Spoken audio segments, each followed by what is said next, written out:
Manlio Mario Marco Napoli. Médico, cirurgião pioneiro, professor emérito, conferencista internacional, empreendedor, cidadão. Uma vida e uma carreira plenas de realizações e reconhecimento que atravessaram um século. A medicina foi uma enfermidade de vida, né? Eu trabalhei muito, nossa senhora. Sua história começa em Salerno, no sul da Itália, onde nasceram seus pais. Era próxima de Nápoles e, apesar de dispor de atividades sociais e comerciais intensas, perdia para a cidade vizinha por não ter um porto. Sua mãe, Hortência Corsino, veio para a América com a família aos 16 anos. O pai, Francesco Napoli, embarcou com um tio que já vivia aqui e voltara brevemente à terra natal para se submeter a uma cirurgia.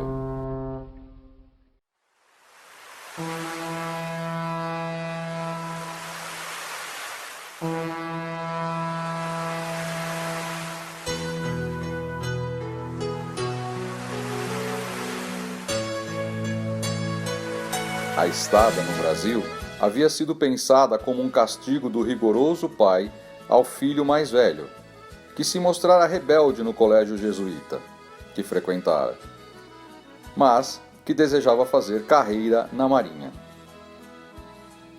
A ideia era que Francesco ficasse apenas um ano longe de casa, mas as coisas acabariam se encaminhando de uma forma diferente. Francesco foi muito bem acolhido pelos parentes que viviam na rua Santa Efigênia, na região central.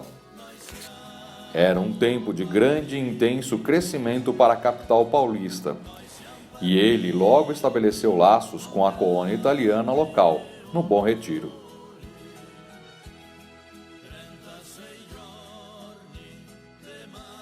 Ali, ele conheceu a bela jovem Hortência, com quem viria a se casar e ter 3 filhos. A família logo se estabeleceu em Mirandópolis, na Vila Mariana.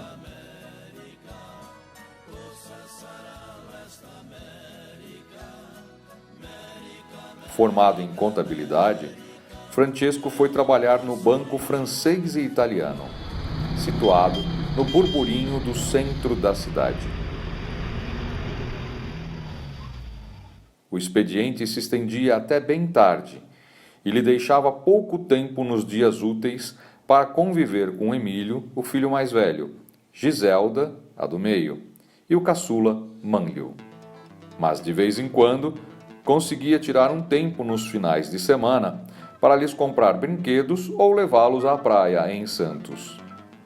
O menino Manlio Napoli apreciava esses passeios no litoral, em que costumava jogar bola com o pai e o irmão, esporte que depois praticaria com gosto nos tempos da escola. Matriculado tardiamente, apenas aos 9 anos, ele recuperou rapidamente o tempo perdido e se destacou ao ingressar no ginásio do estado, onde despertou o interesse pela medicina. Na época, já fazia brincadeiras com o estetoscópio e simulava a prescrição de receitas aos amigos. Com a vocação manifesta, fez o curso pré-médico e entrou para a Faculdade de Medicina da Universidade de São Paulo em 1939. Na instituição, pontificava o Dr. Francisco Elias de Godoy Moreira, ortopedista que estagiara em importantes instituições na Alemanha e na Itália. Foi, inclusive, um dos responsáveis pela vinda de Vittorio Pucci, o maior nome mundial da especialidade naquele tempo, para uma série de palestras e eventos em São Paulo. Na vida acadêmica, desenvolveu amizades que levaria pela vida afora, e já no 4º ano de faculdade, começou a atuar como residente, cumprindo plantões de 24 horas semanais no setor de ortopedia do Hospital das Clínicas. Apesar dos rápidos avanços em curso, a especialidade ainda era considerada menor entre os universitários de medicina, que ironizavam os colegas, que chamavam de encanadores, por julgar que a atividade se limitava a engessar braços e pernas. Mas Mânlio Napoli se dedicava com afinco aos estudos e ao trabalho, e quando veio à formatura, em 1946, já contava com grande experiência. Ele já executava um grande número de cirurgias de fêmur e principalmente de pé. O treino já era no sexto ano. Se fazia um plantão 24 horas.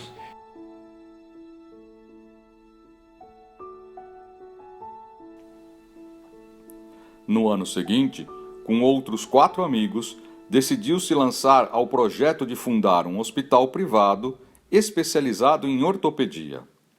Naquele tempo, o único serviço disponível do tipo era o do HC, público. A ideia prosperou quando o Dr. Antônio Benedito D'Angelo, que viria a ser sogro do Dr. Napoli, concordou em vender ao grupo o Hospital São Francisco de Assis, de sua propriedade, situado no bairro da Liberdade. As iniciais dos 5 sócios formavam o acrônimo Quinella, Canton, Napoli, Eurico, Lage e Andreucci. Feitas as adaptações no antigo prédio, começaram a buscar um novo nome para o centro médico.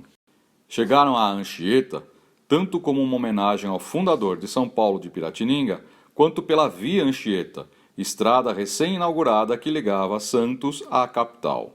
Tinha 10, 20 acidentes por dia, né? Então, Bianchetti. Já ficou conhecida. O Lage escolheu. O Lage era um economista vivo para burro. Falou, ó, é um nome que está na boca de todo mundo. Vou pôr Bianchetta. E ficou o Hospital Anchieta.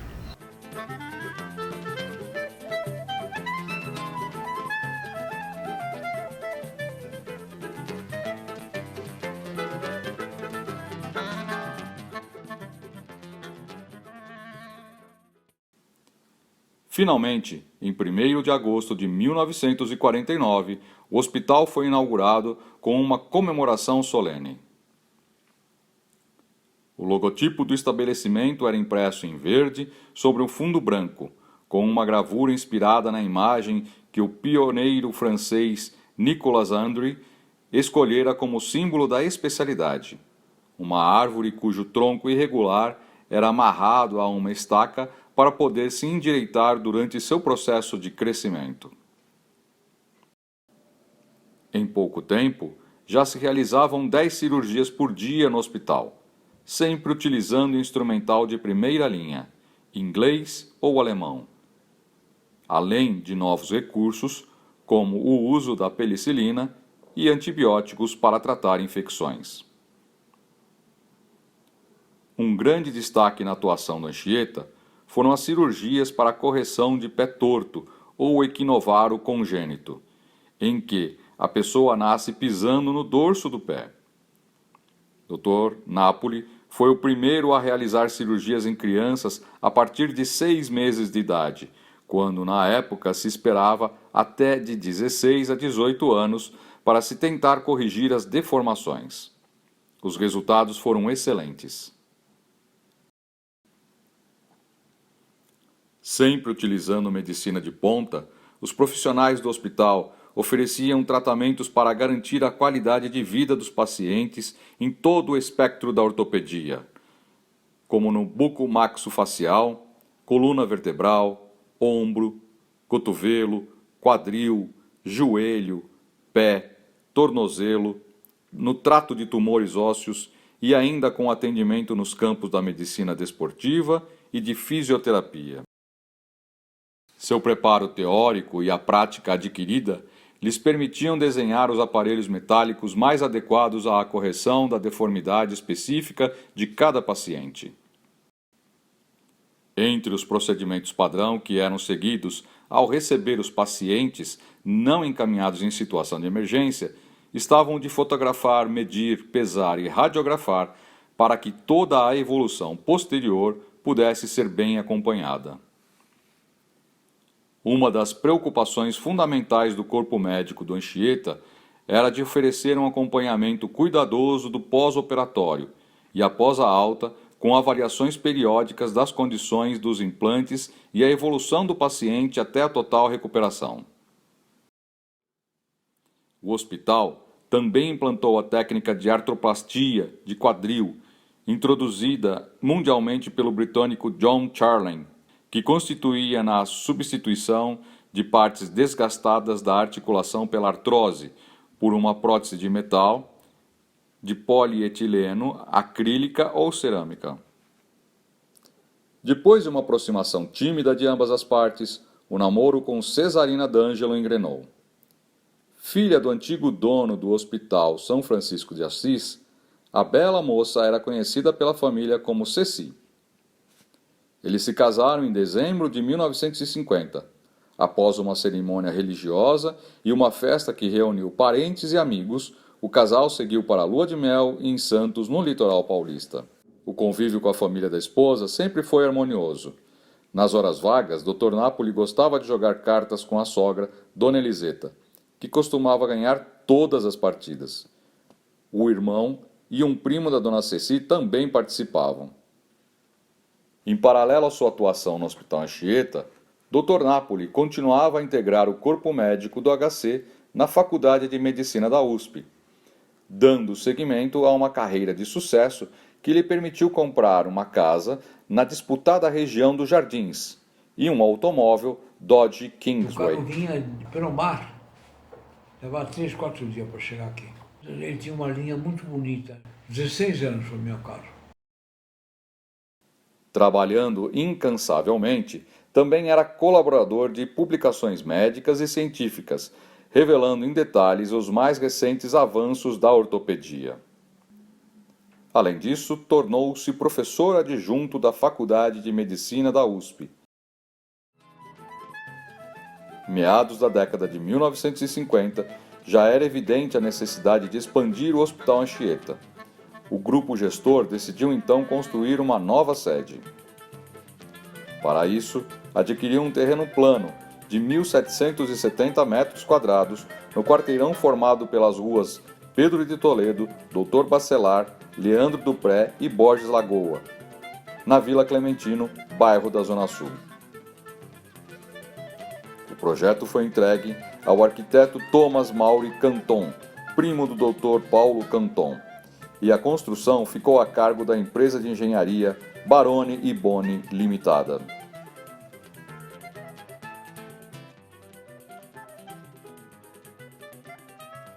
As obras tiveram início em 1956. Um ano depois, o grupo gestor reuniu familiares e amigos no canteiro de obras para comemorar o avanço dos trabalhos. Além de um churrasco, foram servidos salgados, doces, refrigerantes e cervejas, e disparados rojões ao final do evento.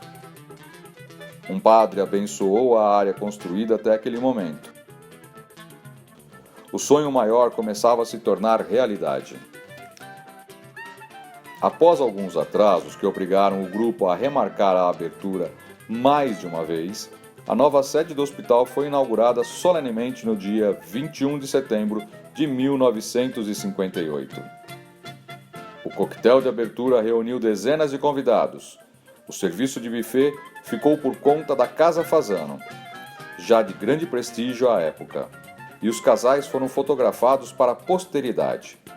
Dr. Napoli fez o discurso inaugural, que foi transmitido por uma emissora de rádio.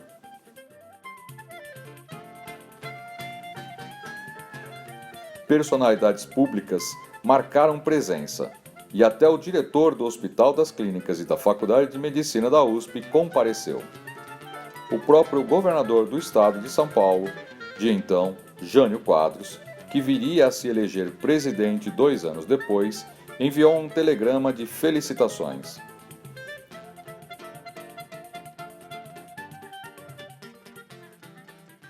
No ano de 1960, o Hospital Anchieta começou a realizar programas de residência e pós-graduação para formandos de medicina. Essa extensão universitária teve como primeiro inscrito o Dr. Marco Martins Amatuzzi, recém-saído da Faculdade de Ribeirão Preto, e que posteriormente obteria grande destaque no campo das patologias do joelho. Na época, as ofertas de residência eram bastante restritas, limitando-se ao que desenvolviam o Hospital das Clínicas e a Santa Casa. Uma comissão da Sociedade Brasileira de Ortopedia e Traumatologia realizou uma inspeção no Anchieta e, em abril daquele ano, o hospital foi considerado apto a treinar residentes em ortopedia de adultos, ortopedia infantil e traumatologia, tendo como diretor o Dr. Mânlio Napoli e como coordenador das atividades cirúrgicas o Dr. Alan Ferreira Braga.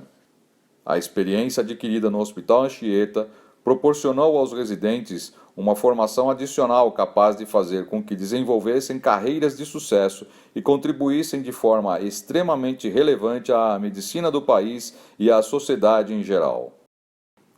Os programas ali desenvolvidos tiveram um benéfico efeito multiplicador, formando pesquisadores que garantiram avanços significativos para a especialidade e profissionais que criaram outros centros de atendimento e serviços de grande importância para a comunidade.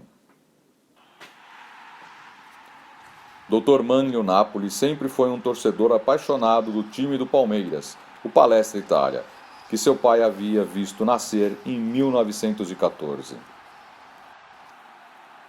O amor ao Alviverde motivou algumas de suas escapadas para assistir aos jogos no estádio da Barra Funda, de uma forma pouco convencional, em uma ambulância do hospital, com a sirene ligada e em alta velocidade.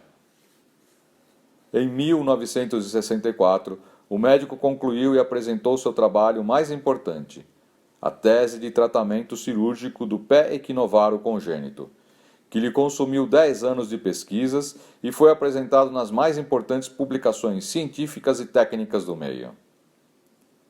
Naqueles tempos, o Hospital Anchieta era quase um caminho natural para pacientes vindos de acidentes de grande porte e repercussão, como alguns dos que ocorreram nas imediações do aeroporto de Congonhas, que era próximo e com a qual chegou a ser firmado um convênio para atendimento mais rápido e eficiente.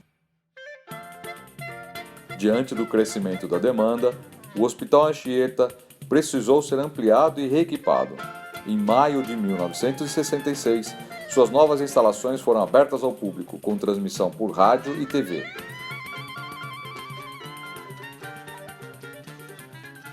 Pouco tempo depois, ganharia anexos como ambulatório.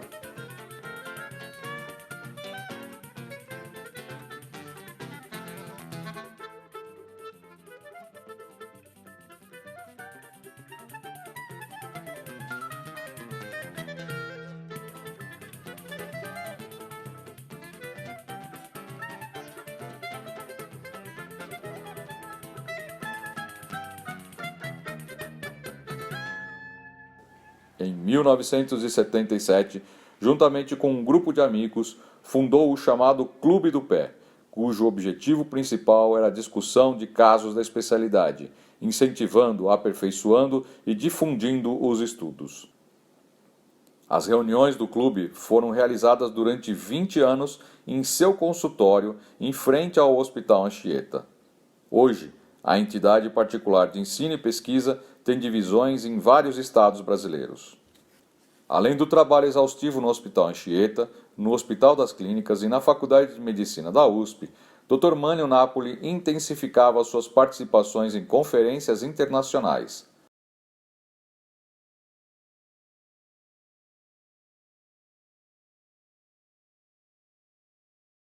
Atendia ainda um grande número de pacientes em sua clínica particular. A partir de dezembro de 1978, a instituição deu início às chamadas Jornadas de Ex-Estagiários, realizadas anualmente para promover a atualização e o aperfeiçoamento dos antigos residentes. A primeira jornada, com mais de 50 inscritos, ocorreu no Hotel Hilton, presidida pelo Dr. Mânlio Napoli, e teve como primeiro conferencista aquele que fora o primeiro inscrito no programa de formação do Anchieta, o agora professor, Dr. Amatuzzi. Em 1991, recebeu da Faculdade de Medicina da USP o título de professor emérito, por sua contribuição para o progresso das atividades acadêmicas da instituição. Foi eleito presidente mundial do Colégio Internacional de Medicina e Cirurgia do Pé. Em 1993, o hospital recebeu uma visita inusitada. O maior astro da música pop da época, Michael Jackson, apareceu para verificar o estado de saúde do adolescente Márcio de Paula, que havia sido atropelado por uma van da comitiva do cantor e fora operado pelo Dr. Napoli. Em 2003, já passando por problemas administrativos, o Hospital Anchieta fechou as portas. Sem nostalgia e com o sentimento de dever cumprido, Dr. Napoli acompanhou a demolição do imóvel, que deu lugar a um condomínio residencial de alto padrão.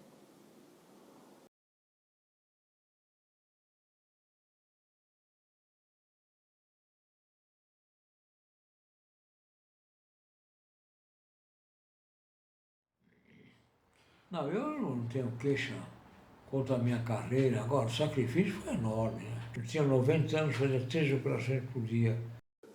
Em sua longa e vitoriosa carreira, publicou 13 livros didáticos, apresentou mais de 260 trabalhos científicos, 55 deles incluídos em revistas nacionais e estrangeiras. Participou de mais de 130 congressos, dentro e fora do Brasil, e recebeu dezenas de honrarias.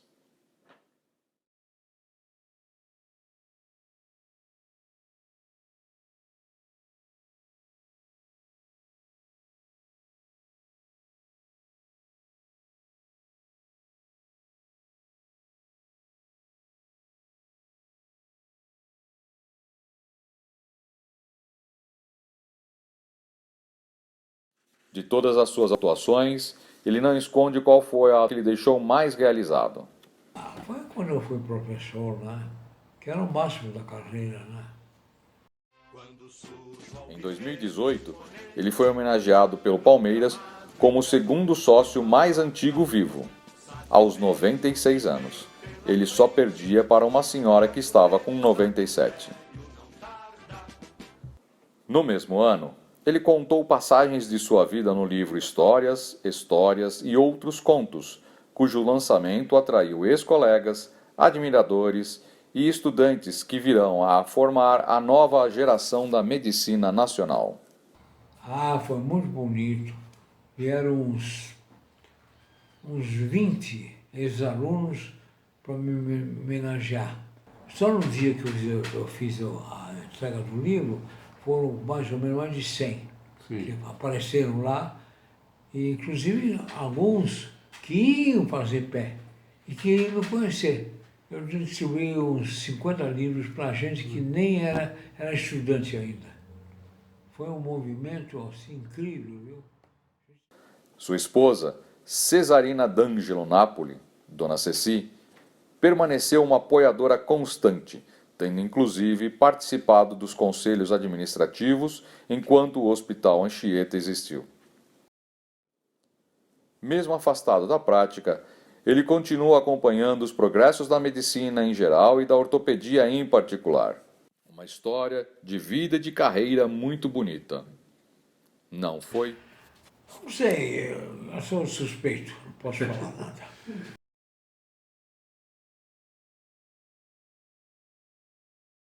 Sabe estar, Mangueira, Oswaldo Cruz e Matriz. E sempre souberam muito bem que a vila não quer abafar ninguém, só quer mostrar que faz samba também. Caminhando para o centenário, Dr. Mânlio Napoli e Dona Ceci continuaram unidos e animados, aproveitando bons momentos juntos e desfrutando da alegria de viver. Porque mulata tu não é desse planeta. O teu cabelo não nega mulata, porque a mulata é cor, mas como a cor não pega mulata, mulata é o teu amor, que te inventou no pancadão. Teve uma consagração, e a lua te invejando fez caretas, porque mulata tu não és desse planeta. Um jeito vai, se não um dia. A A casa casa cai. cai. Menina, vai. O jeito vai. Se não Não um dia. A casa cai. vai.